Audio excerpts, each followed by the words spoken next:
2020 전북 콘텐츠 산업 발전 포럼을 시작하도록 하겠습니다. 본 토론의 좌장이신 우리 최영숙 원장님과 국내 콘텐츠 산업 전문가 5분을 모시고 진행할 텐데요. 지금부터 이제 원장님께서 한 분 한 분 소개해 주시면서 진행하시겠습니다. 원장님을 박수로 모시겠습니다. 안녕하세요. 종합토론 사회를 맡은 전라북도 문화콘텐츠산업진흥원 원장 최용석입니다. 지금부터 우리 전북 콘텐츠 산업 발전 방안이라는 주제를 갖고 1시간여 동안 국내 전문가분들과 심층 토론을 진행하도록 하겠습니다. 그럼 오늘 토론을 함께 해주실 위원분들을 소개하도록 하겠습니다. 제 왼쪽부터 아까 발제를 멋있게 해주셨죠? 한국콘텐츠진흥원 지역사업본부장 김일본부장님이십니다. 그리고 그 옆에는 한국콘텐츠진흥원의 문화기술 PD를 맡고 계신 곽재도 PD님이십니다. 그리고 오늘 전라북도 그 콘텐츠, 특화 콘텐츠와 콘텐츠 산업 발전 방안에 대한 발제를 또 훌륭하게 해주신 위즐리엔 컴퍼니, 그리고 국내 갑자기 이름이 생각이 안 나네요. 파운드리 코리아 지사장을 맡고 있는 위현식 상무님 참석하셨습니다. 예, 그리고 우리 전라북도의 인재 양성부터 게임 그리고 문화산업 발전을 위해서 지난 10여 년간 노력을 해주신 전주대학교 게임 콘텐츠학과 한동승 교수님 참석하셨습니다. 그리고 가장 끝에 앉아 계신데요. 우리 전라북도의 다양한 지역 발전을 위한 정책 연구를 하고 계시는 우리 전북연구원 산업경제연구부의 이지훈 연구위원님 참석하셨습니다. 자, 그러면 아까 저희 진흥원 그 사업 설명도 들으셨고, 그리고 세 분의 훌륭한 발제도 들으셨습니다. 그러면 지금부터는 그 훌륭한 발제에서 우리 위원님들이 카메라도 있고 공식석상이고 편하게 못하셨던 내용을 조금 편하게 그리고 조금 자세하게 한번 얘기를 해보는 시간들을 갖도록 하겠습니다. 먼저 우리 김일본 부장님, 네. 우리 한국콘텐츠진흥원에서 지역 콘텐츠 발전을 위한 정책을 총괄하고 계시죠? 네, 아직까지는 안 잘리고 그렇게 하고 있습니다. 아, 네. 그 편하게 얘기하셔도 돼요. 그 요즘 뭐 난립니다. 대한민국 그 문화 산업이 그 언제 때보다도 그 지난주에는 봉준호 감독의 영화 기생충부터 그 감독상 뭐 아카데미에서 훌륭한 쾌거를 이뤘고, 지난 몇 년 동안 우리나라 BTS 그리고 K-팝, K-드라마 이런 것들이 전 세계에 히트를 쳐서 청소년들을 열광을 시키고 있는데, 이런 전 세계 분위기를 보면서 한국콘텐츠진흥원이 그 어느 때보다도 그 문화산업에 그 리딩을 하는 기관으로서 보람을 느끼실 것 같은데 요즘 어떻게 느끼시나요? 그러게 원장님 말씀처럼 가장 최근 일로 설명을 먼저 드리면 기생충 사관왕, 그래서 그러면 저희는 이런 것부터 생각을 하죠. 기생충 영화가 사관왕을 받은 것은 경제적 파급 효과는 도대체 얼마 정도가 되는 거냐. 그래서 기생충 한 편의 영화로부터 얻을 수 있는 그런 수익과 매출, 부가가치 이제 이런 것들을 좀 산정을 하고 제2의 기생충, 제3의 기생충 이런 게 나올 수 있도록 저희가 기여를 해야 되는 것 같은데요. 이런 것들은 영화를 저희가 기생충을 만든 것은 아니고 영화를 기생충이 만들어지기 위한 백단의 작업들을 좀 해야 되는 것인데, 반대로 이제 위기와 기회라는 건 늘 찾아오게 마련인 것처럼 동전의 양면 같은 게 늘 있지 않습니까? 예를 들면 당장 지금만 해도 뭐 코로나 바이러스로 인한 여러 가지 마이너스 효과들 이런 것들도 사실은 상정을 해야 되죠.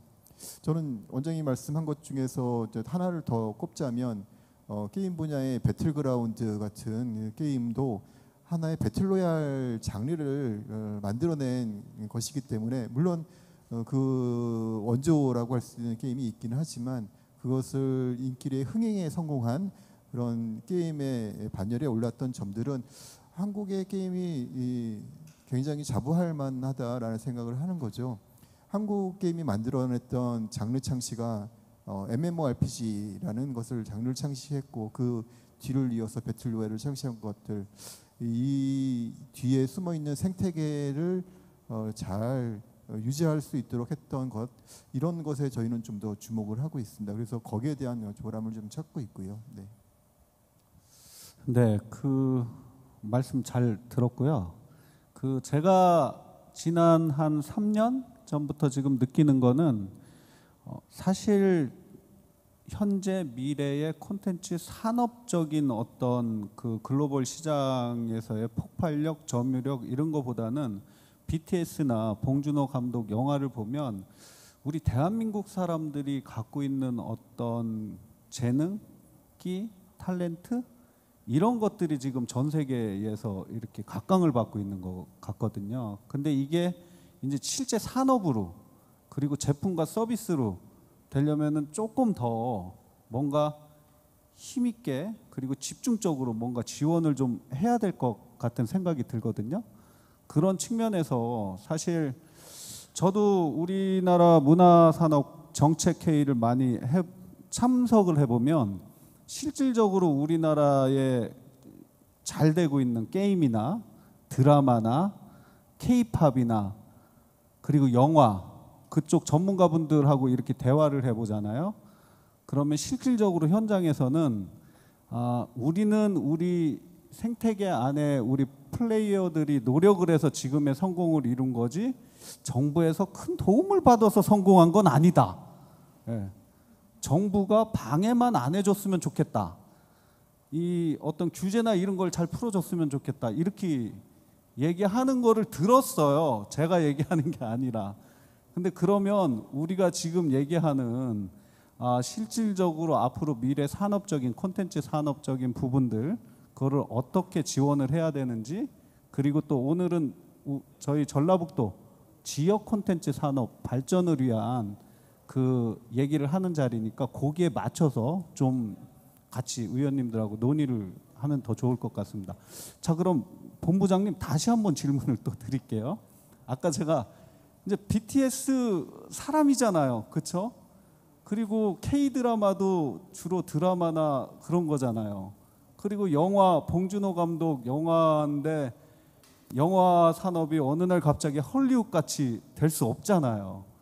그러면은 우리 대한민국이 앞으로 좀 챙겨가야 되는 실질적으로 글로벌 시장이든 그런 콘텐츠 산업이라고 하는 부분이 어떤 부분이 있을까요? 다시 좀 질문 드리면 장르가 되게 많더라고요. 아까 애니메이션, 게임, 영화, 드라마 뭐 이렇게 되게 많은데 그거 말고 대한민국의 중소기업들이 그리고 실질적인 청소년들이 좀 지금부터 좀 집중해서 저희가 새로운 시장을 좀 가져갈 수 있는 그런 산업이나 시장, 제품, 서비스 이런 게 어떤 거라고 생각하는지 콘텐츠진흥원 본부장으로 얘기 안 하셔도 됩니다. 개인적으로 얘기하셔도 돼요. 예. 네, 말씀하신 것과 달리 편한 자리는 아닌 것 같으네요. 네. 그 중에 하나를 들자면 저는 제가 담당을 하고도 있지만 실감 콘텐츠라는 영역에 대한 부분을 좀 말씀을 드리고 싶어요. 그런데 이제 아이러니하게도 실감 콘텐츠라는 용어가 굉장히 추상적입니다. 실감하지 않는 콘텐츠라는 게 과연 있을까요? 그리고 실감나지 않는 일이라는 게 있을 수 없는 일인 것처럼 실감 콘텐츠는 모든 게 다 될 수도 있는 것이고 모든 게 다 안 될 수도 있는 것인데 그럼 이걸 어떻게 정의할 거냐라는 것을 좀 국내외 사례도 좀 찾아봤는데요. 실감 콘텐츠라는 용어로 정의하고 있는 산업은 해외에는 일단 없는 것 같아요. 이게 정부에서 정의를 하고 있는 영역이라고 저는 아직까지는 그렇게밖에는 공부를 못했고 물론 타 부처에서 실감 콘텐츠 영역을 정의해내기 시작했으나 그 영역이 조금 아직 저희 입장에서는 좀 모호한 부분들이 많이 있습니다. 만약에 다른 올드 콘텐츠는 그러면 실감나는 콘텐츠가 아닌가라는 부분을 생각해 보면 이제 그렇지는 않은 건데 이게 이제 용어의 어떤 그 엑셀러레이팅 효과 뭐 이런 것이 좀 가미가 되어서 용어가 좀 많이 과잉 포함되고 있는 것이라고 지금 보여지는 건데요. 이제 쉽게 얘기하면 주로는 가상현실 콘텐츠를 좀 강조하려고 했었는데 가상현실이 저희가 볼 때는 좀 기술이라고 생각되는 영역이고 가상현실 기술 말고도 가상현실이라는 기술은 한 20년도 더 된 기술인 거고 그리고 그 VR, AR, 뭐 요새 MR, 뭐 XR 뭐 많은 얘기하고 있고 거기에 더해지는 인공지능 빅데이터들을 어떻게 할 것인가라는 게 버무려진 비빔밥 같은 것을 이제 실감 콘텐츠라고 생각을 한다면 그러면 현존하는 최신의 모든 기술들을 활용해서 콘텐츠를 만들면 되겠다. 그리고 그럼 이런 기술들을 활용해서 만드는 콘텐츠는 꼭 서울에서 또는 수도권에서 만들 필요는 없으니 오히려 뭐 이왕 전북에서 지금 포럼을 하고 있는 만큼 전북에서 못할 이유도 없고 또 오늘 아침에 오다가 본 뉴스 중에는 뭐 익산이 홀로그램의 뭐 메카가 되겠다 이런 얘기도 충분히 실제로는 가능한 부분이죠. 만드는 제조하고 있는 로컬의 베이스가 어디가 되느냐는 이제 중요한 것 같지는 않기 때문에 그것을 어떤 방향을 어떤 계획을 가지고 그리고 우리 앞서서 곽재도 PD님이 설명 주신 것처럼 시장에서 어떻게 작동할 건지 이제 그런 부분을 예측해서 만들어내는 콘텐츠 이제 이러한 준비성, 계획성 이런 게 필요한 건데 거기에 필요한 것은 저희 같은 정보기관이나 전북에도 물론 기관들이 있으시죠. 지자체들도 있는데 전문성을 갖고 있는 기관들 예를 들면 중앙부처 차원에서는 문화체육관광부에 저희는 한국콘텐츠진흥원이라는 콘텐츠 전문기관이 있다고 친다면 전북에서 콘텐츠에 대한 전문성을 갖고 있는 전라북도 문화콘텐츠진흥원의 전문성을 인정을 한다면 이 전북진흥원이 전문성을 충분히 발휘할 수 있도록 여지를 주고 그리고 마음대로 할 수 있도록 해주시는 게 이 전북 도내의 생태계 콘텐츠 산업을 뭔가 지휘하거나 아니면 진흥하는데 앞장설 수 있지 않을까 그런 역할을 충분히 받으셔야 된다라는 것부터 일단 말씀을 드리면서 시작을 하겠습니다. 시작이 너무 길으셨어요. 아까 30분 발표 다 하셨는데 저는 우리 한국콘텐츠진흥원 원장님 오신 줄 알았습니다. 예, 좋아하시겠어요, 원장님께서. 진흥원의 한국콘텐츠진흥원 정책을 지금 다 말씀을 해주고 계셔가지고요. 너무 감사하고요. 근데 말씀을 듣다 보니까 본부장님 실감 콘텐츠 얘기하셨잖아요. 가상현실도 얘기하셨잖아요. 지난 5년 동안 한국콘텐츠진흥원에서 진짜 가상현실 관련된 어마어마한 액수의 사업을 하셨다고 보거든요. 저는 그렇게 보고 있어요. 저도 심사도 많이 갔지만. 근데 작년부터 지금 대한민국 가상현실 하는 기업들 되게 힘든 것 같거든요. 돌파구도 못 찾고 시장도 없고 그래서 뭐 문 닫는 데도 많이 생기고 지난 5년 어떻게 보세요? 이건 간단하게 얘기해 주세요. 그렇게 큰 성과를 내지 못했다고 생각을 하고요. 그 영향은 국내적인 사정도 있고 중국 시장의 침체도 결합이 되어 있는 것 같아요. 그래서 민간 주도의 지원 사업을 방향을 좀 바꿔서 공공이 좀 이 실감 콘텐츠라는 이름으로 명칭도 바꾸고 공공이 주도하는 산업진흥 방향으로 방향 전환을 하는 첫 해가 2020년이라고 보시면 될 것 같습니다. 아, 네, 네. 이제 그렇게 말씀해 주시니까 이해가 좀 가네요. 네. 저도 사실 조금 그 부분이 답답하기도 하고 저도 사실은 답이 있어서 여쭤본 건 아니었어요. 그러면은 이어서 우리 위원식 상무님 그 글로벌 회사 네. 한국 지사장 하고 계시잖아요. 파운드리 하면은 여러 가지 전 세계에서 유명한 컴퓨터 그래픽 툴들 네. 뭐 이런 것들도 생각이 나고 엔진들도 생각이 나는데요. 글로벌 회사의 아시아 지사장으로서 보시는 콘텐츠 우리 미래 글로벌 콘텐츠 기술과 서비스 방향을 세 가지로 간략하게 요약해서 얘기하면 어떻게 얘기하십니까? 가장 큰 거는 지금 글로벌하게 이슈되는 거는 표준화고요.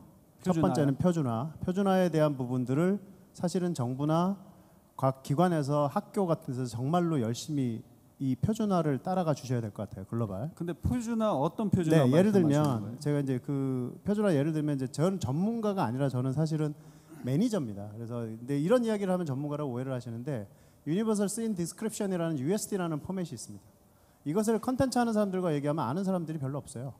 그런데 글로벌 리포트 자료에 의하면 올해 2020년부터 2023년까지 가장 큰 화두로 모든 글로벌 프로덕션들이나 제작사들이 가장 화두로 관심과 변화를 해야 된다라는 1순위가 USD입니다. 근데 우리나라에서 얘기를 하면 아는 사람이 아무도 없어요. 근데 제가 전문가도 아니거든요. 그냥 글로벌 트렌드로 보면 이 포맷은 3D 표준 포맷입니다.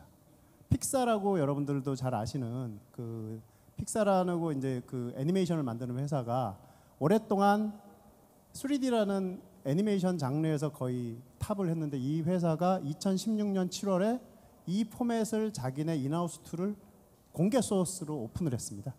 그 얘기는 뭐냐면 3D에 관련된 부분들에 대한 작업들이나 이런 것들이 너무나 힘들다 보니 이 부분들을 그 회사의 목표는 그겁니다.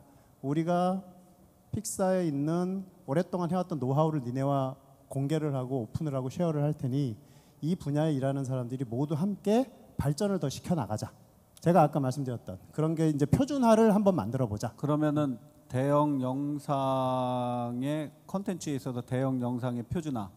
아니요, 포맷의 표준화. 포맷의 표준화. 3D 포맷이 굉장히 무겁고 작업이 힘들다 보니 예. 컨텐츠를 만드는 시간과 효율성이 떨어졌던 거죠, 과거에. 네. 그거를 개선을 하고자 내부에서 만든 포맷을 공개적으로 오픈을 했고 그게 이제 2016년 7월에 오픈이 됐고 지금 많은 글로벌 회사들은 그 포맷으로 전부 다 도입하는 과정에 있는데 이제 제가 이제 답답한 건 이런 이야기 사실은 큰 우리나라의 큰 대형 제작사 뭐 덱스터라든가 이런 큰 대형 그 프로덕션들은 이미 시작을 했습니다. 큰 데들은.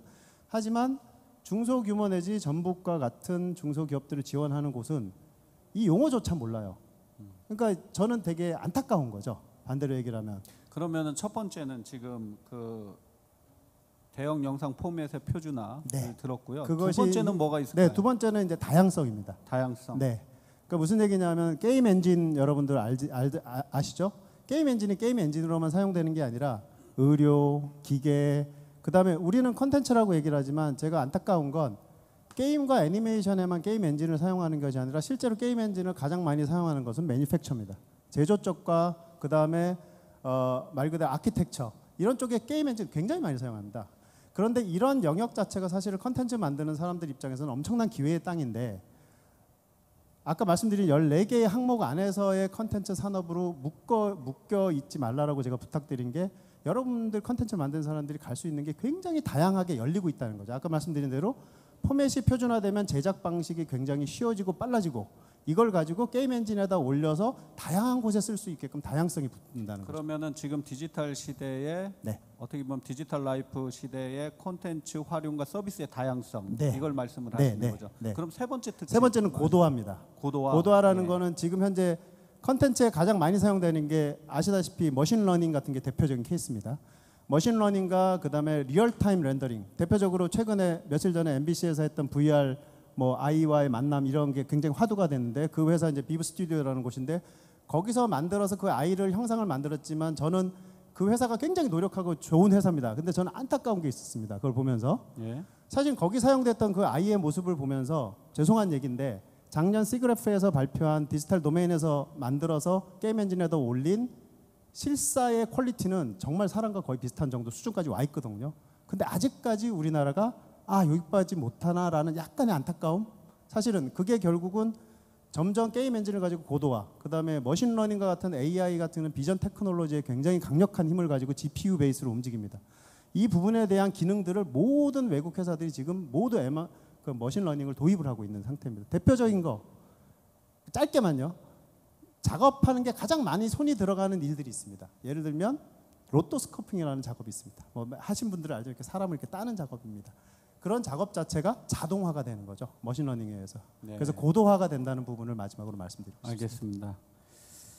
저희가 대한민국 최고의 전문가분들을 모시다 보니까 제가 사회를 보면서 기가 눌려서 사회를 못 보겠어요. 예. 워낙 크고 전문적이고 정말 훌륭한 말씀들을 해주셔서 근데 지금 제가 죄송한데 저는 이거를 해외에서 있는 이 사람들과 얘기를 하면 네, 되게 네. 일반적인 이야기인데 예. 이상하게 저희 나라에서 이렇게 전문가들과 얘기를 하면 제가 굉장히 전문가가 되는 기분인데 그렇진 않습니다. 굉장히 일반적인 말씀을 드린 건데 알겠습니다. 아직까지 이제 너무 이런 것이 전달이 안 되고 예. 이 기업들이 잘 모른다는 게 좀 안타깝다는 말씀을 드리는 겁니다. 지금 말씀하신 그런 내용을 아주 짧게 해주시면 더 전문가스러울 것 같습니다. 왜냐하면 저희가 이제 30분 남았는데요. 지금 갈 길이 멀어요. 우리 전라북도 문 앞까지도 못 왔거든요. 지금 그래서 정리를 좀 해보면 그러니까 미래 콘텐츠 산업에 있어서 영상 포맷의 표준화, 두 번째가 서비스의 다양성, 세 번째가 기술의 고도화. 이게 미래 글로벌 콘텐츠 기술과 서비스의 방향이다 생각한다. 그렇죠? 예. 아니 마이크 안 잡으셔도 돼요. 생각이 아니라 지금 그렇게 가고 있습니다. 아 가고 네. 있다는 거죠. 예, 죄송합니다. 이거 악플 올라오는 거 아니야? 저 이해해 주세요. 지금 시간이 한계가 있기 때문에 여기 훌륭한 분들 말씀을 다 들어야 됩니다. 자, 그러면 이런 전 세계 지금 기술과 서비스 트렌드 안에서 한번 곽재도 PD님께 질문을 한번 드려보겠습니다. 곽 PD님 20대 때 미국에서 네. 창업해 보셨죠? 네네. 엑시트에서 돈도 벌어 보셨죠? 조금. 조금 X를 밝히라는 얘기는 예, 안 해요. 예. 그래서 오늘 주제도 엑시트로 예. 딱 하신 것 같아요. 네. 그러면 그 전반적으로 아주 도움되는 얘기 너무 좋았는데요. 지금 그런 사업도 해봤고 실제 엘모사에 계셨죠? 또 네.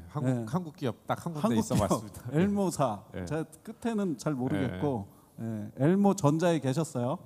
거기서 뭐 VR 사업부터 여러 가지 사업들도 이제 많이 주도하셨는데 그런 다양한 경험으로 보셨을 때 국내 중소기업이 미래 글로벌 시장 진출이 가능한 콘텐츠 제품과 서비스 사업 분야가 어떤 거라고 생각을 하세요? 그 한국콘텐츠진흥원 PD로서 얘기 안 하셔도 됩니다. 개인으로서 얘기하셔도 돼요. 뭐 아까 본부장님 말씀하신 것처럼 쉬운 자리 아닌 것 같고요. 근데 한국에 좀 짧게 얘기하라 그러니까 모호해질 수밖에 없을 것 같은데요. 한국 기업들이 컨텐츠 잘 만들어요. 그걸 바탕으로 하는 사업들이 잘 될 것 같아요. 그래서 지금 뭐 중국이라든지 유럽이라든지 미국 기업들이 한국의 컨텐츠 만드는 크리에이티브니스한 것들에 대해서 되게 부러워해요. 그걸 바탕으로 하고 아주 좋은 점은 전 세계 온라인에서 팔리고 있는 제품의 70%가 문화 관련 상품이에요. 그래서 그런 것들을 표현하는 거에 한국은 굉장히 익숙해 있고 디테일에 있습니다. 전 세계에서 제일 좋은 카메라는 화소수가 높거나 색상이 정확하게 구현되는 카메라가 아니고요. 내 얼굴이 이쁘게 나오는 카메라입니다. 한국의 전통 음악은요. 피타고라스가 만든 80개의 정확한 헤르츠를 따르지 않습니다.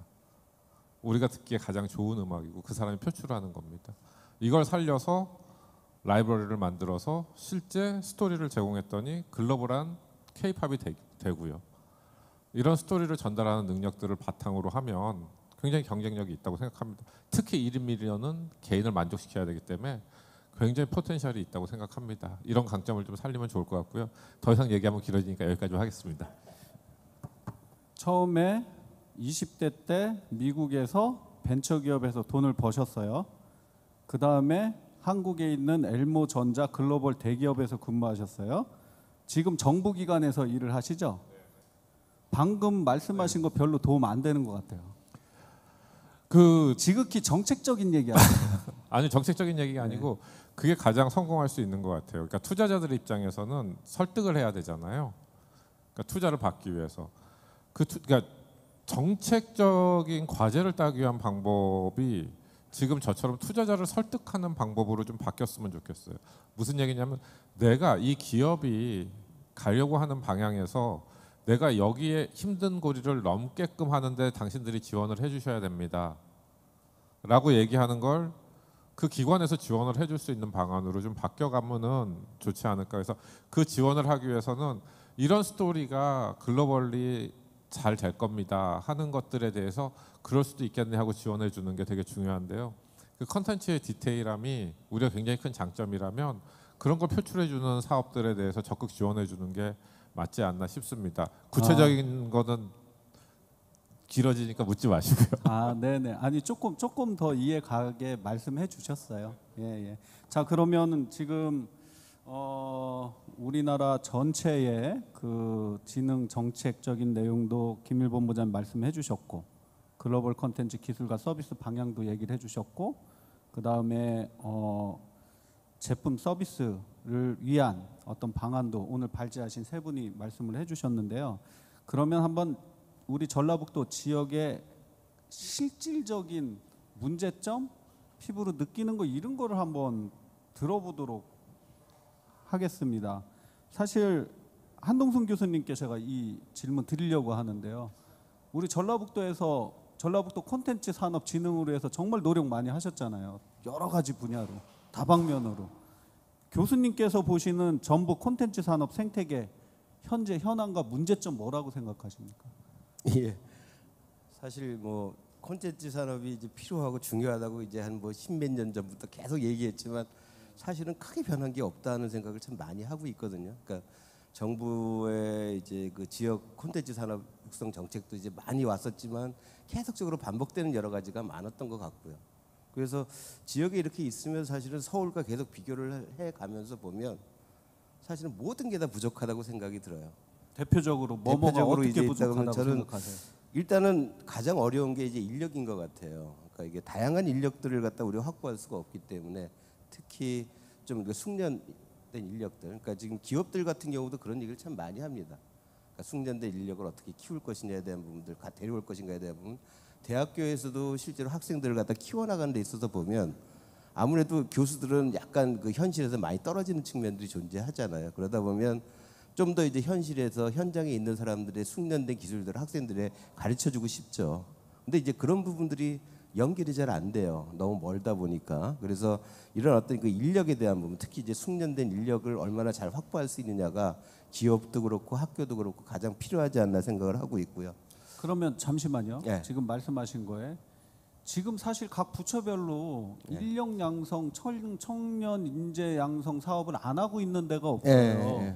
문화체육관광부에서도 예, 이미 예, 하고 있고. 예. 근데 그 역할을 하는 게 또 대학교잖아요. 예. 근데 교수님이 보셨을 때는 예. 그게 사업은 있는데 규모나 프로그램이나 뭐 이런 부분에 있어서 떨어지죠. 그러니까 저는 이제 떨어진다는 말씀을 하시는 거죠. 과기부에서 하는 거나 문체부에서 하는 여러 가지 이제 인력 양성 사업들을 봅니다. 그러니까 작년도나 재작년도에 이제 뭐 인공지능 인력 양성 사업 이런 것들 뭐 한 사업에 한 10억 이상씩 주면서 1인당 2천만 원씩 들여가지고 하거든요. 근데 내용을 보면 진짜 허접해요.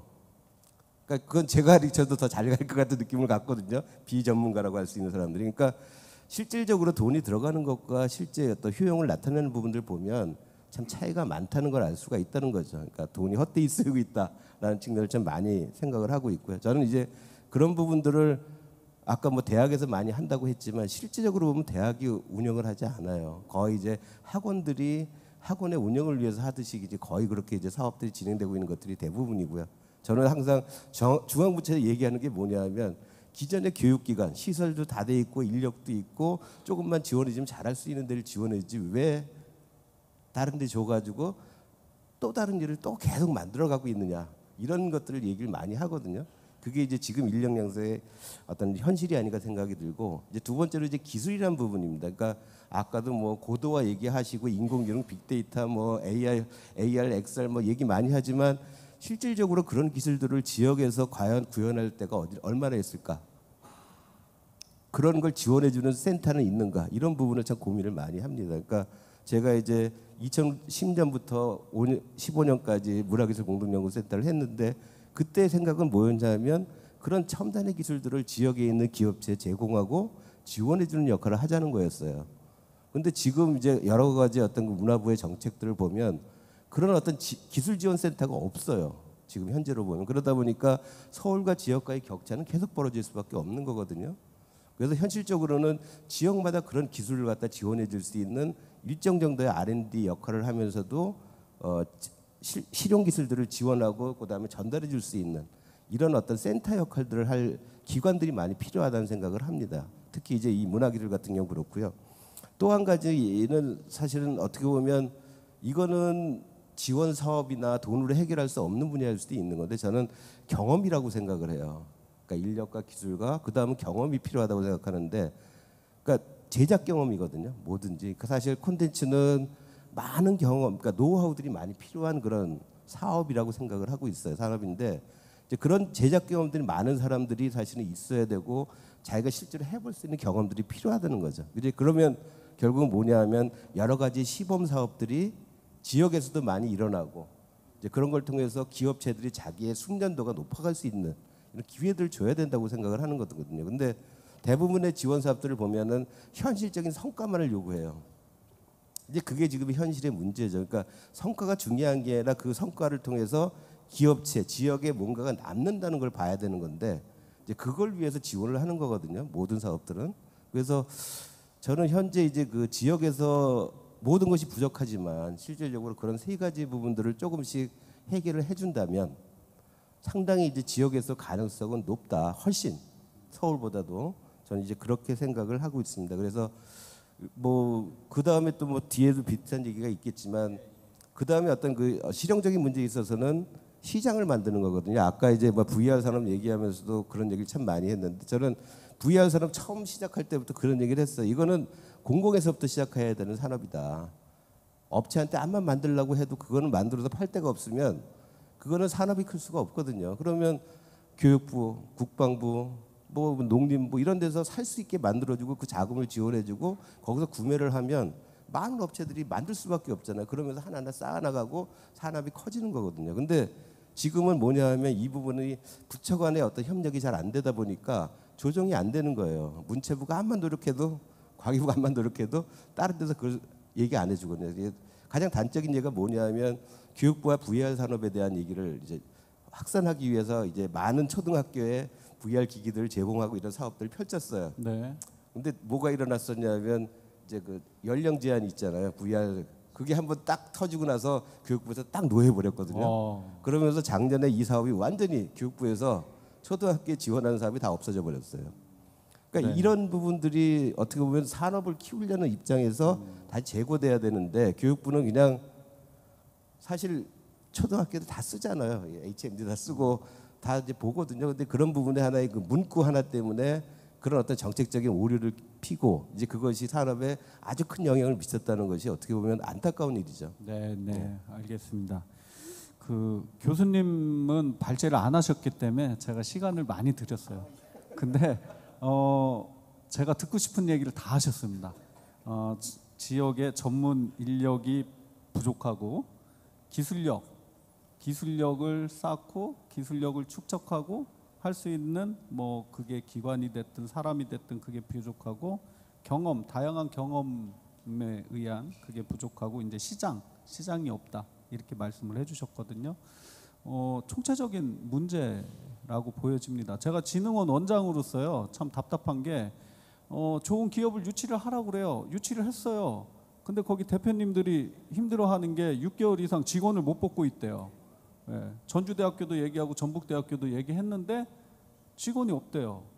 예, 그거는 뭐 어떤 게 문제인지는 저도 잘 모르겠어요. 그러면 이 네 가지를 해결을 하려면 교수님 간단하게 얘기해서 정부 부처에서 지금보다 더 큰 예산을 더 긴 기간에 집중적으로 투입을 해줘야 된다.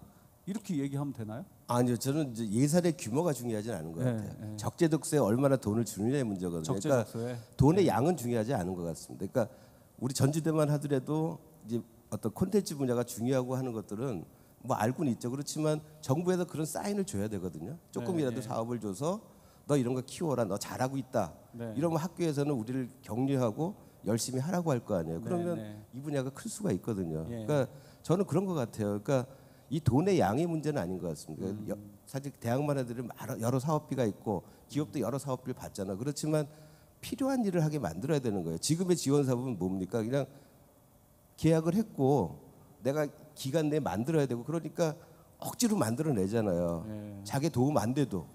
그러니까 그거는 돈을 헛되이 쓰는 거거든요. 네.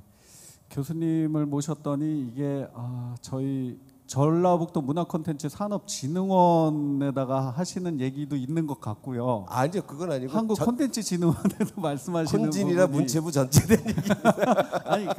아니 제가 나쁘다는 말씀을 드린 건 아니에요. 예, 어떻게 말씀 듣는데 제가 좀 약간 가슴이 시린 부분이 있어서. 예. 아, 네네. 맞는 말씀이시고요. 어쨌든 그래도 가장 남는 말씀은 인력 양성만큼은 대학교에 좀 믿고 맡겨라. 그렇죠? 예, 예. 지금 뭐 한동순 교수님이 여러 얘기를 하셨어요. 김일 본부장님. 저는 되게 크게 공감하고 있는 부분이고요. 예, 잠깐만요. 저 질문 안 했거든요. 지금 얘기를 했는데 그래도 우리 문화체육관광부 한국콘텐츠진흥원에서 지역 진흥을 위해서 지금까지 돈을 안 쓴 게 아니에요.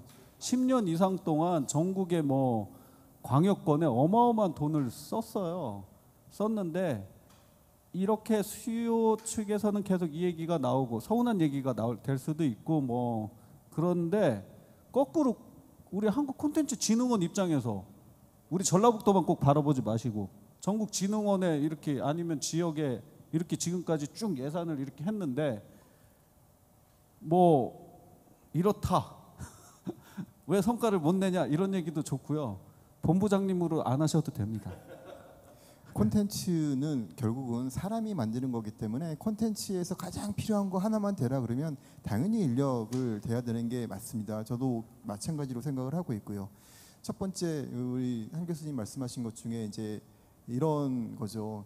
그런데 왜 지역의 인력 양성에 대한 문제가 생길까라는 것을 이제 구체적으로 좀 얘기를 할 필요가 있는 것 같아요.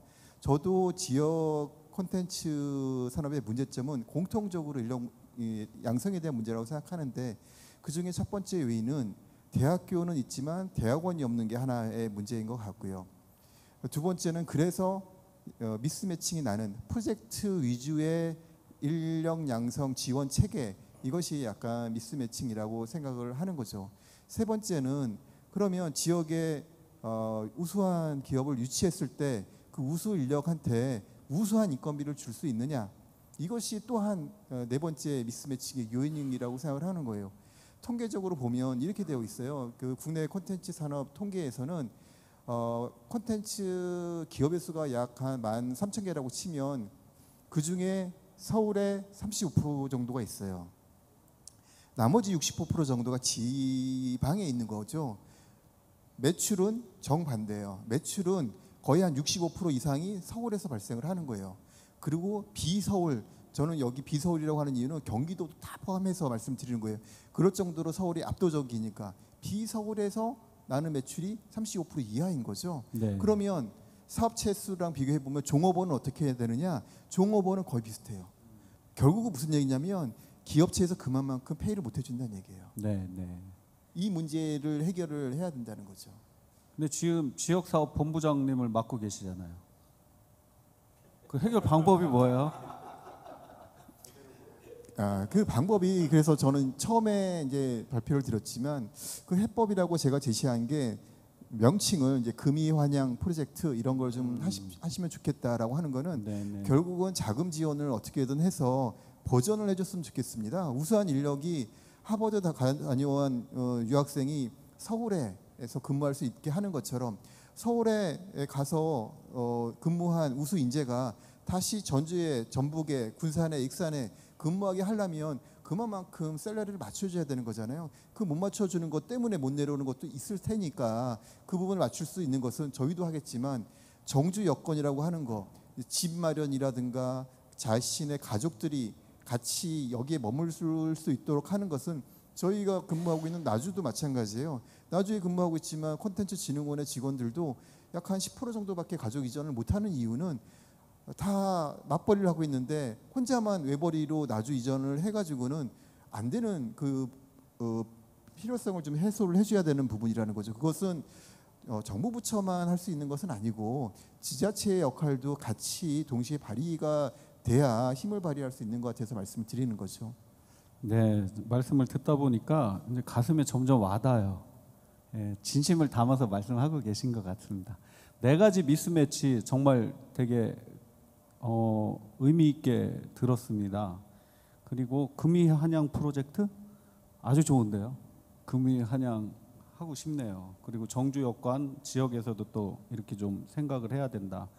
이런 부분들 하나하나 이제 만들어 가면 좋을 것 같은데요. 자, 그러면 지금 앞에서 여러 가지 환경, 인프라, 여건 이런 얘기를 했거든요. 근데 그러면 이게 되려면 아까 한동순 교수님도 얘기했듯이 지역 콘텐츠 수요와 시장에 대한 또 문제에 당면을 하게 돼 있어요. 이 지역에서 전라북도에서 콘텐츠 만들어서 서울로 세계로 가기 전에 전라북도 안에서 과연 시장은 있는 건지, 그럼 어떤 시장이 있고 과연 그 시장의 크기가 산업이라고 얘기할 수 있는 건지, 그런 부분들이 좀 궁금한데, 우리 전라북도 정책을 오래 하신 우리 이지훈 박사님, 그 부분 혹시 답변해 주실 수 있으면 좀 얘기 좀 해주실 수 있을까요? 저보다 원장님이 더 잘 아실 것 같은데 예, 뭐 시장이 있느냐 질문부터 하면, 시장이 없다고 하면 저희 오늘 같은 콘텐츠 산업 발전 포럼이라든가 우리 진흥원이라든가 자체가 사실 성립이 안 되는 문제죠. 그러나 그 앞서 위원식 그 위원님께서도 아까 발제를 하셨지만, 저희 지역이 갖고 있는 태생적 그리고 현재 환경 자체가 인구가 그 우리 국가에서 차지하는 비중이 3%도 안 되고, 또 산업에서 차지하는 비중이 3%가 안 됩니다. 콘텐츠가 전국에서 차지하는 비중이, 저희가 그 콘텐츠 그 진흥원 자료를 아침에 좀 뽑아봤는데 딱 2.8%더라고요. 사업체 기준으로. 저희 모든 뭐 각종 업종들 다 쳐서 뭐 긍정적으로 볼 수 있는 건 그나마 증가하고 있다는 겁니다. 2.6% 2013년도에 2.6%가 17년도에 2.8%, 0.2% 증가했습니다. 예. 그러나 그 내막을 좀 안에 들여다보면 아까 김일 본부장님 말씀하신 대로 사실 저희가 전국 그 콘텐츠 기업의 매출액이 10억 정도 되던데, 우리 지역의 콘텐츠 기업의 매출액이 2억입니다. 2억. 또 하나 더 들어가면 종사자 부분 들어가는데, 종사자는 저희 전국 기준이나 저희보다 한 2배 정도 차이 나더라고요. 저희가 한 3명, 전국 6명. 아주 뭐 전국적으로 다 영세하지만 우리는 더 영세하다. 그럼 아까 그 매출액과 종사자를 비교를 해보면 종사자든 2배인데 매출액은 5배가 차이 납니다. 부가가치가 안 된다는 거죠. 영세한 거 문제도 영세한 것도 있지만 부가가치를 못 뽑아내고 있다는 거죠. 그렇기 때문에 시장에서의 우리가 어떻게 부가가치를 높여야 되느냐, 사실 그 고민이 아까 뭐 많은 위원님들이 그 발제해서 해주셨던 내용들이 있었던 것 같고요. 그러면 우리의 시장은 왜 부가가치가 낮고 왜 어떤 시장이 타겟이 됐기 때문에 이러느냐라고 보면, 민간 시장이 우리 지역에서 나올 수가 없다는 거죠. 규모가 작기 때문에. 그러니까 정부 지원 사업이라든가 각종 지원 사업을 통해서 공공의 그나마 있는 뭐 박물관이라든가 이런데 각 시군의 기초지자체의 뭐 지원 사업들에 의해서 우리 지역의 기업들이 뭐 그나마 거기에 진출을 하고 있는데, 뭐 그게 뭐 상당한 부가가치를 내는 사업들은 아니라고 보여집니다. 그러면 어떻게 해야 될 것인가에 대한 문제도 있는데, 그 저희가 이 질문 자체에 있을 때 지역 시장을 논할 수 있는가라는 저는 생각이 듭니다. 사실 아까 네 말씀하세요.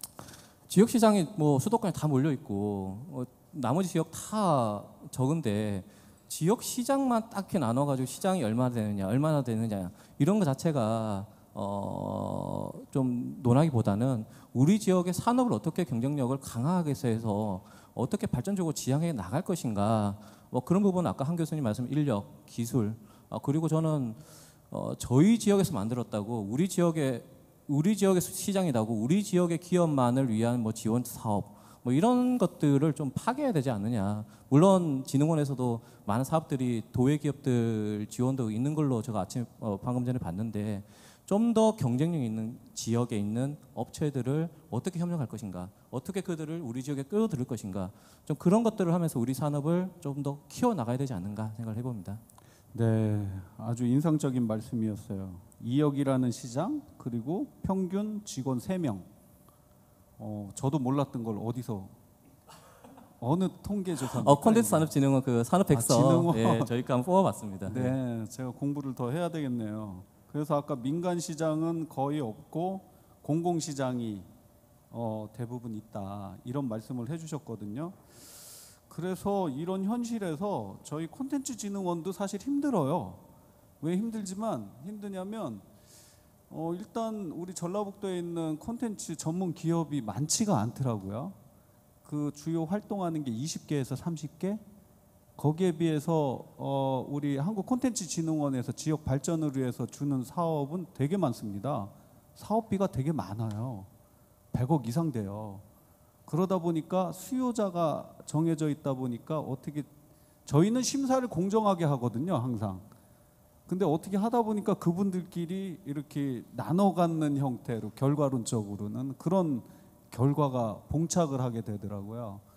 그런 부분들을 또 그렇다고 뭐 안식년 대학교로 치면 이렇게 해서 그만 가져가고 한 1, 2년 쉬라고 할 수도 그런 제도가 있나요? 한국콘텐츠진흥원에? 저희는 중복 지원을 막도록 해 있어서 3년간 누적 지원 액수가 20억을 넘으면 지원을 할 수가 없는 그런 것을 막고 있습니다. 예. 네, 한 기업이 3년간 누적해서 20억을 가져가면 그러면 몇 년을 쉬어야 되나요? 네, 더 이상 지원이 안 됩니다. 예. 안 돼. 그래도 1년을 쉬어야죠. 예. 1년 쉬면 되는 건가요? 3년간 네. 평균 20억, 이 누적 20억을 누적 20억. 하려면, 네. 예. 아니 아주 좋은 말씀이세요. 그것도 저희가 지역에서 도입을 하면 또 좋을 것 같은데요. 그런 애로 사항이 있어요. 총체적인 문제라는 게 그리고 요새 경기가 힘드니까 시장에서는 지금 기업들에서는 B2C도 없고 B2B도 없고 B2G만 있다. 거버먼트 마켓만, 공공시장만 있다. 이런 얘기들을 많이 하고 있거든요. 그래서 이런 현실로 보면 그러면은 지금 다 위원님들 말씀하신 것처럼 그러면 우리 전라북도만이 갖고 있는 어떤 소재나 이런 걸 갖고 좀 한번 특화 콘텐츠 아니면은 우리 전라북도만의 그런 콘텐츠를 갖고 자체 서비스, 자체 시장을 위한 자구책 이런 거를 노력을 해봐야 된다 이런 얘기들을 좀 하시는 것 같거든요. 그거는 저도 국내 콘텐츠 전문가로 봤을 때 답답하기도 해요. 어느 날 가상현실이 뜨면 전국 8도가 다 가상현실 하고요. 저희 입주한 기업도 가상현실로 영어 콘텐츠를 만든대요. 그게 잘 안 된다고 말씀드리는 건 아니에요. 근데 제가 그 전에 우리나라 전체 가상현실 평가를 하면서 한 대여섯 개 본 것 같아요. 가상현실 영어 콘텐츠 제작한다는 거를. 그래서 그런 거 보면 어쨌든 지역만의 어떤 특화 콘텐츠 이런 부분들을 위한 노력 아니면 집중 육성 콘텐츠 서비스 분야 이게 좀 필요할 것 같은데 유현식 상무님 오늘 발표도 좀 해주셨어요. 근데 이제 좀 전체적으로 공식적으로 하셔야 되니까 큰 얘기를 해주신 것 같은데 좀 한두 개를 꼭꼭 집어서 이렇게 얘기해 주시면 객관적으로 볼 때 어떤 게 좀 있을 수 있을까요? 마이크 좀 사용해 주시겠어요? 죄송합니다. 이지훈 위원님도 말씀하셨고 이제 우리 뭐 콘텐츠 진흥원도 말씀하셨는데 저는 이 구체적으로 전북 제가 이제 아까 발표한 내용과 이제 연계가 되긴 하지만 이 전통 산업 즉 오프라인에 있는 산업의 콘텐츠를 저는 입혀야 된다라고 저는 굉장히 생각하는 입장입니다. 그 얘기는 이제 다시 얘기를 하면 지금 아까 말씀하신 평균 3명 2억의 매출이라는 의미 자체는 사실은 순수 콘텐츠를 제작하는 회사들의 매출을 얘기하신 것 같아요. 이렇게 평가를 낸 게. 근데 바라보는 관점이 사실 정량적인 거냐 정성적인 거냐 봤을 때 전북이나 이 그 콘텐츠 진흥원에서 특화를 시키려면 우선은 오프라인 왜냐하면 디지털라이징 할 수 있는 콘텐츠들은 제가 아까 말씀드린 굉장히 다양성과 솔루션들이 너무 다양화되기 때문에 어떤 제약이 없습니다. 이제 앞으로는 실감 콘텐츠 뭐 오래 하셨으니까 그렇다면 오프라인 상에서 사실은 전북이라는 것을 컬러를 브랜딩화 할 수 있는 것들을 먼저 선정하고 그리고 그 오프라인 상에서 유명한 뭐 간단하게 그냥 저는 그냥 순간적으로 나서 말씀드린다면 예를 들면 전주 그 초코빵, 초코파이 되게 글로벌한 맛을 가지고 있거든요. 제가 거짓말 안 하고 이거 자체에서 시작된 컨텐츠화에 대한 부분으로 접근할 수 있다고 저는 보는 거죠. 자꾸 디지털라이징해서 뭔가를 VR, AR, MR, XR 이런 쪽에서 접근하는 것이 아니라 전북이 가지고 있는 가장 강점의 오프라인 비즈니스 자체를 좀 더 고도화를 시키는데 컨텐츠를 활용하는 방식의 특화 산업을 육성하는 것이, 그리고 컨텐츠 제작 업체도 제가 제안하고 싶은 건 제작비를 받는 게 아니라 정부에서 지원을 하고 나면 그 사업 자체가 러닝을 하면서 가져가는 IP에 관련된 러닝 개런티를 받는 형태의 구조 자체를 지원해 주는 것도 전 나쁘지 않다고 생각을 해요. 예를 들면 기존의 매출이 뭐 우리 곽 PD 아시죠? 그 이번에 투자 하는 그 투자사들 하는 게 그냥 벤처 안 하고 뭐 하신다 그랬죠? 그 기존에 러닝하고 있는 스케일업 말씀하시는 비슷한 거죠? 가이드입니다. 네, 뭐냐면 오프라인 상에서 이미 인지도를 가지고 있고 글로벌을 할 수 있는 것들을 발굴을 우선 하고, 그들이 못하는 것, 즉 뭐냐면 아까 말씀드린 디지털 세대에 맞지 않는 분들이 많거든요. 예를 들면 그 분들이 디지털 세대에 맞게끔 글로벌화하게끔 컨텐츠를 홍보를 하고 거기에 맞는 재미있는 스토리텔링들을 얹고, 그리고 이거를 정부가 지원을 하고, 그럼 제작비는 나오겠죠. 그리고 나서 이게 기존에 10억 매출이었는데 이게 올라옴으로써 20억 매출이 됐어. 거기서 컨텐츠 기업은 일부의 IP 권한으로 뭐 2억을 가져간다는 3억을 가져갈 수 있는 거죠. 러닝 게러티로. 이런 형태의 사실은 스케일업 방식의 어떤 컨텐츠 산업 자체가 저는 전북에 굉장히 특화될 필요가 있다고 저는 개인적으로 생각합니다. 이게 지금 말씀들 이렇게 들어보면 사실은 우리 전라북도의 인프라라기보다도 콘텐츠 산업을 위한 기반과 환경이 그렇게 썩 좋지 않아요. 전문 인재 없고, 그다음에 전문 기업 약하고, 그 시장 없고. 근데 그래도 전라북도가 갖고 있는 어떤 유물유산, 오프라인의 어떤 그 부분들을 갖고 뭔가를 노력을 해야 된다고 이렇게 말씀을 지금 하신 거로 제가 들리고요. 근데 제가 요즘 이렇게 느끼기엔 디지털이 워낙 발전을 하다 보니까 나의 지금 아이디어가 전 세계에 금방 공유가 되고 내가 생각한 게 벌써 제품으로 딱딱 나와 버려요. 그래서 지금은 나만의 핵심 기술, 차별화된 기술 솔루션 이거 없이, 그게 이제 작든 크든 그게 필요할 것 같거든요. 그러면은 그게 없이는 그냥 단순한 컨텐츠를 만들어서 이렇게 파는 거로는 좀 힘들 것 같은데, 한동순 교수님 학교에서 실제 계시고 대학원생들도 키우시고 하면서 우리 전라북도만이 가질 수 있는 그런 어떤 콘텐츠 기술, 솔루션 이런 거 개발이 가능할까요? 예, 저는 뭐 같이 대학원생들하고 여러 가지 프로젝트하고 지금도 이제 CT R&D를 계속 하고 있는데요. 그런 거 하다 보면 사실은 기술이라는 것은 저는 언제든지 쉽게 배울 수 있고 뭐 1, 2년만 노력하면 다 따라갈 수 있는 거다 이렇게 생각을 합니다. 그러니까 어차피 콘텐츠 쪽에 이제 들어가 있는 기술들이라는 것이 거의 상용화된 기술들이 많고 첨단이기만 하더라도 상당히 이제 보편적 기술들을 많이 쓰고 있거든요. 이제 그렇기 때문에 저는 이제 기술, 그러니까 뭐 원천 기술이 됐든 응용 기술이 됐든 그런 어떤 기술적인 문제는 아니라고 생각이 들어요. 이제 그거보다는 실제로 이제 그 사용자가 요구하고 있는 것들이 뭔가를 정확히 알고 거기에 대한 서비스 모델을 만드는 것들이 일단 필요하고요. 또 이제 거기에 담아낼 수 있는 자기만의 콘텐츠, 자기만의 기획력, 자기만의 어떤 IP 이런 것들이 필요하다고 생각을 하고 있습니다. 그래서 실제적으로 보면 이제 전라북도는 누가 봐도 가장 한국적인 것들이 많이 있는 그런 고장이고요. 네, 또 이제 그런 부분들이 저변에 깔려 있거든요. 이제 근데 이제 그 부분들이 아까 얘기하신 것처럼 그런 장인들과 현재 어떤 그런 첨단 기술들이 같이 결합돼서 하나의 문화상품으로 나올 수 있는 기반들이 쉽지가 않아요. 그러니까 저도 이제 여러 가지 노력을 많이 해봤지만 장인들과 이 두 사람을 갖다 이제 같이 결합시키고 이해시킨다는 것 자체가 그렇죠. 상당히 고난한 작업이고 긴 작업이어야 돼요. 네, 네. 단순하게 돈 줄게 같이 해 이렇게 가지고는 나올 수 없는 거라는 거죠. 그러니까 결국 우리의 어떤 사업들 자체가 기획에서부터 하나의 콘텐츠가 나올 때까지를 좀 더 장기적으로 바라보고 지원을 해주고 단계 지원해주는 이런 프로그램들 이런 것들을 만들었을 때야 가능하지 않을까 이런 생각을 저는 하고 있습니다. 알겠습니다. 지금 말씀들 쭉 들어보니까 대충 이제 문제, 우리 전라북도의 또 지역, 대한민국 지역의 어떤 문제점들은 좀 일맥상통하게 쭉 다 펼쳐놓고 나온 것 같아요. 끄집어낸 것 같거든요. 지금 시간이 이미 오버를 해서 한 5분 안에 한번 마무리를 해보도록 하겠습니다. 저는 패널 토론 사회를 몇 번 했는데 이렇게 말씀을 잘하시는 패널 토론 분들은 처음 봤어요. 예. 일단 조금 이제 그럼 마무리를 하겠습니다. 그럼 저희가 지금 아까 그 말씀하셨던 그런 부분들, 우리 전라북도가 갖고 있는 장점이 좀 있습니다. 그 어느 지역보다도 그 문화예술, 유물유산, 소리, 시서화에 아주 경쟁력을 갖고 있는 지역이거든요. 그래서 그거를 실감형 콘텐츠를 만들어서 우리 지역의 박물관, 전시관 이런 쪽의 시장부터 만들어가고, 이런 부분들을 우리 전북 콘텐츠진흥원에서 이제 올해부터 집중적으로 육성을 해보려고 그렇게 하고 있거든요. 그래서 그런 부분들 관련해서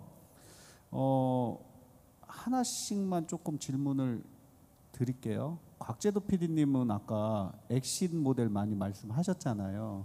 아까 기술, 제품 이런 거 만든다고 하면 여기 지역에 있는 기업들이 뭐부터 해야 될까요? 엑싯으로 가려고 그러면 제가 일부에선 이런 얘기도 들었어요. 우리나라는 벤처기업이나 스타트업 엑싯 못한대요. 왜냐하면 처음에 시작할 때부터 그 정부 사업을 1년차 끝나면 정부 사업을 받아야 되고 한국 그 기술신보에서 돈 받아야 되기 때문에 1년차 때부터 주가 조작이 아니죠. 그 회계 조작을 한답니다. 예, 그 수익 안 났는데도 났다고 하고. 그런데 뭐부터 출발을 해야 될까요? 간단하게 좀 말씀해 주십시오. 글쎄요, 뭐 지금 뭐 일단은 한국은 정부의 지원 사업은 글로벌리 봐서 굉장히 훌륭한 수준이에요. 금액도 많고 방법론적인 것도 그렇고 기업들의 지원은 전 세계 어디보다 훌륭합니다. 근데 기업의 엑시트 레이트는 굉장히 낮아요. 그러니까 왜 그럴까를 좀 고민해 봐야 될 것 같고요. 그래서 저는 이제 주로 기업들이 이제 정책적인 위정자들도 많이 좀 반성을 하셔야 될 부분들이 있을 것 같고요. 아까 교수님 좋은 말씀하셨는데 실패를 용인해야 된다. 저는 이제 단순히 돈 주고 간섭하지 마라. 여기에 동의하지는 않습니다. 돈 주고 간섭하지 말고 결과 나올 수 있도록 도와줘야 되거든요. 그러니까 트라이얼 앤 에러를 충분히 할 수 있는 시간적인 여유와 금액적인 지원을 해줘야 돼요. 근데 성과를 내겠다고 하는 데다 줘야지 아무한테나 줄 필요는 없거든요. 성과 내겠다고 하는데 그 성과를 낼 수 있도록 도와주는 역할까지 더 해야 된다. 그래서 이 기업들 여기 지방에 전북의 몇 군데들 이렇게 보면 성공할 수 있는 거 많아요. 근데 수요를 관주도로 하는 건 아닌 것 같아요. 그러니까 민간인 주도로. 그래 물론 정부가 수요처가 되는 건 좋아요. 개발에 대해서. 여기 박물관 많아요. 박물관에 있는 컨텐츠 만드세요. 우리가 사줄게요. 전 박물관에 있는 컨텐츠 싫은데. 우리 전통의 이런 소리 이런 것들을 가지고요. 정말 좋은 소리 만드는데 우리가 프레이즈 라이브러리를 만들어 가지고요. 악기에다가 한번 넣어보려고 그러는데 악기 기업이 전주에 조그만 데밖에 없어요. 좀 큰데 연결해 주세요. 그런 거 뛰어다니면서 도와드려야죠. 우리가 여기 자율주행 자동차 뭐 내년부터는 여기 전기 자동차 생산하는데 자율주행 레벨 3 정도 가지고 더 사업화할 수 있을 것 같아요. 근데 우리가 전통 콘텐츠에서 우리가 좀 굉장히 좋은 스토리들이 좀 있는데 요거를 멀티플 인터랙션으로 좀 하려고 그러는데 우리 디스플레이 기술이랑 그다음에 뭐 투명 디스플레이 하는 데가 여기 없어요. 좀 소개 좀 시켜주세요. 근데 여기 좋은 점이 인구가 적어가지고 좀 넓은 데가 있어서 레벨 3 정도로 이렇게 테스트로 특정 환경 안에서 자율주행할 수 있는 서비스 여기는 가능해요. 서울, 경기 절대 불가능한데 예를 들면 가능하거든요. 요렇게 해가지고 처음 시작을 살짝 넘기게끔 해주고 스케일업만 들어오시면 스케일업 프로그램에서 민간 쪽으로 넘어갈 수 있거든요. 그게 가장 중요하다고 생각합니다. 그리고 전 마지막으로 딱 한마디만 할게요. 1분만. 하십시오. 인력 양성 지역에서 하기 되게 어려워요. 근데 인력 양성은 앞부분이 해결돼야 돼요. 전 세계 글로벌에 어떤 도시를 가보십시오. 훌륭한 학교가 있어도 학교 주변에 인더스트리가 망가지면 인력 양성 기관도 같이 망가져요. 그래서 이런 모델들을 자꾸 만들 수 있도록 기업에 있는 인력 기관도 같이 도와주셔야 그래야 인력 양성이 같이 모이게 되리라고 생각합니다. 이 얘기는 지방마다 꼭 한번 드리고 싶었습니다. 그러면 이렇게 중앙에서 얘기하셨는데 이준 박사님. 이거 중앙 얘기가 아니고요. 아, 제 개인적인 예. 아니 그러니까 전체 대한민국 전체 발전적인 얘기 해주셨으니까 우리 전북 정책 전문가로서 어떻게 생각하세요? 아, 예, 뭐 공감하고요. 네, 저희가 그 앞서 사람 이야기 하셨는데요. 예, 뭐 먼저 몇 가지만 말씀 저도 마무리로 그냥 하겠습니다. 그 저희 아까 각재도 PD님께서 발표 자료할 때 저 인상적이었던 것이 결국은 사람이고 그 우리 지역에 먹히는 것이 국가에서 먹히고 또 해외에서 먹힌다는 말씀을 주셨어요. 근데 사실 저는 그게 맞다고 생각하거든요. 아까 기술 이야기하셨지만 기술이나 뭐 인력 이런 것들이 있지만 수익적 관점에서 기업이 수익을 내기 위해서는 우리가 갖고 있는 것은 사람이라고 봐요. 근데 그 사람이 우리 지역에 사람이 적기 때문에 그게 가능합니다. 사람을 모을 수가 있고요. 그 사람을 통해서 서비스가 얼마나 이게 돈이 되고 서비스에 얼마나 그게 소비자의 관점으로 들어갈 수 있느냐 그 장을 만들 수 있는 게 우리 진흥원이 아마 그 중간에서 역할을 해주시면 그거 하나와 우리 도민, 우리 시민들 입장에서는 아까 디지털 그 문화를 이야기하셨는데. 저희 지역이 낙후되어 있어서 우리 지역의 수도권과 멀어져 있어서 우리 지역은 디지털하고 거리가 있다. 그리고 다 고령하다. 이렇지만 저희 지역에도 분명히 밀레니엄 세대가 존재하고 저도 그 안에 포함이 되는 거고 그렇기 때문에 그 밀레니엄 세대들을 타겟팅으로 우리 진흥원이 좀 깨워주시는 작업들을 함께 하면 그 소비자를 타겟팅으로 해서 함께 갈 수 있지 않을까 하는 생각이 들고 또 하나는 아까 저희가 많은 국비 사업이 통해서 많이 돈은 이렇게 뿌려지고 있습니다. 가는 이 인프라들도 많이 뿌려지고 있는데 안타까운 것은 좀 모았으면 좋겠습니다. 좀 직결시켰으면 좋겠고요. 지역이 물론 이게 쉽지 않다는 거 알고 있습니다. 다만 이 만성지구만이라도 여기가 공간정보산업진흥원이 이곳에 있고 또 출판문화산업진흥원이 이곳에 있고 그렇기 때문에 콘텐츠와 관련된 전담기관 이거는 전북 그 전담기관이 아니라 국가 전담기관이 분명 이 지역 내에 있기 때문에 좀 모아서 콘텐츠 간의 연계를 우리가 함께 좀 우리 지자체 사실 그런 부분에 있어서 저도 고민을 하고 올해 아마 공간정보연구원하고도 그런 부분에 대해서 저희 연구를 하게 될 텐데 좀 고민하겠습니다. 네. 네. 저 좋은 말씀 감사하고요. 되게 공감하는데요. 하나 착각하실까봐 제가 딱 한 말씀만 드리고 싶었어요. 우리 지역에 있는 것들이 독특한 것들이 가장 세계적인 게 될 것이다. 맞는 말인데 잘못하면 우리만의 것이 이거는 내가 나름대로 고집스럽게 나가는 게 전 세계에 되는 걸 거야 라는 건 아니고요. 그러니까 사람들이 생각하는 건 다 비슷합니다. 그러니까 아티산 아까 교수님도 말씀하셨는데 그런 전통 산업부 저 이태리의 펀드 회사에 조금 있었었는데 아까 말씀드린 경험이 좀 다양하다. 부드러운 소가죽 구두를 수제로 만든 거는 전 세계인들이 다 좋아할 거예요. 근데 소가죽으로 나는 구두를 절대 안 만들 거야. 난 소가죽으로 지갑만 고집할 거야. 부드러운 소가죽의 어떤 제품들은 다 좋아해요. 그걸 신발로 만들어가지고 수제품으로 만드는 것. 근데 나는 절대 안 만들어. 자개의 반짝거리는 빛은 되게 좋아해요. 근데 난 자개장만 할 거야. 근데 그거를 다른 데 지금 써가지고 대박 치는 데들 있잖아요. 지역에서 되게 재밌는 얼마 전에 회사 하나 컨설팅을 했고 이제 조만간 이제 IR 투자하는 회사 중에 하나인데 부산의 기업이에요. 부산의 신발 산업들 옛날에 되게 많았죠. 근데 다들 패배 의식에 서로 잡혔어. 이제 OEM도 안 주고 뭐 하고. 근데 이 캐릭터 업체들이 신을 보니까 되게 재밌는 스토리가 많이 나올 것 같으니까 캐릭터를 디자인해서 스토리를 만들 때부터 신의 디자인을 할 수 있는 캐릭터를 같이 만들었어요. 그래서 두 개가 같이 이게 이제 전통적으로 스토리예요. 컨텐츠와 프로덕이 합쳐지는 거. 이렇게 해서 올렸더니 솔솔하게 지금 매출이 나와요. 아마존에서 나오고 뭐 일본 같은 데서 좀 많이 나오고 있고. 아예 초기부터 스토리를 만들 때 신에다가 캐릭터를 넣는. 그러니까 되게 내가 이 지역에서 좋아하는 것들 중에서 되게 좋은 것들이 있어요. 근데 요것들을 그대로 고집하는 게 아니라 거기에 정말 인사이트가 뭐고 그거는 누구나 좋아한다는 거죠. 네. 여기까지. 네. 너무 열띠게 토론을 해주시다 보니까 이제 사회자가 필요 없게 됐습니다. 네, 알아서 진행을 쭉 해주시고요. 마지막 순서까지도 지목을 해주셨어요. 네, 마지막으로 우리 김일 본부장님께 어찌 보면 지금 지역 지역의 어떤 콘텐츠 산업 진흥을 위해서 큰 지원들을 해주고 계시거든요. 콘텐츠 코리아 랩이라고 그래서 거의 18억 규모의 또 지원, 그리고 게임 지원 센터는 20억에서 30억 정도의 크기의 지원, 그리고 콘텐츠 기업 육성 센터라고 또 있습니다. 그게 또 한 20억 규모의 지원을 해주고 계시거든요. 그렇게 보셨을 때 지금까지 지역 콘텐츠 육성을 위한 우리 전라북도를 보고 얘기하셔도 되고요.